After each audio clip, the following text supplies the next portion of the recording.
السلام عليكم. أثار مشهد غريب انتشر بكثافة خلال الساعات الماضية لصاعقة رعدية قوية تضرب سيارة في إحدى المناطق السعودية، حيرة مستخدمي مواقع التواصل. فقد أظهر الفيديو صاعقة تضرب مركبة كانت تقل مجموعة من الشباب في رحلة برية على ما يبدو، إلا أن قائدها نجا.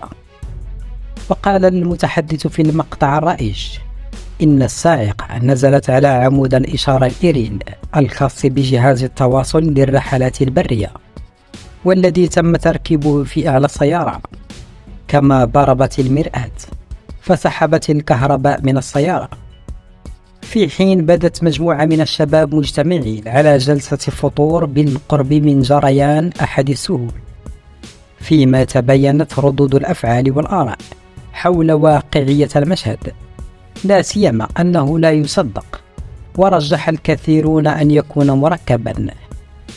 وأوضح مركز الأرصاد عبر حسابه الرسمي في تويتر توقعاته المطرية التي شملت مناطق الباحة وعسير وجازان ومكة المكرمة والمدينة المنورة والقصيم ونجران والرياض والشرقية وحائل وتبوك والجوف الشرقية، من استمرار هطول الأمطار الرعدية الربيعية على معظم هذه المناطق.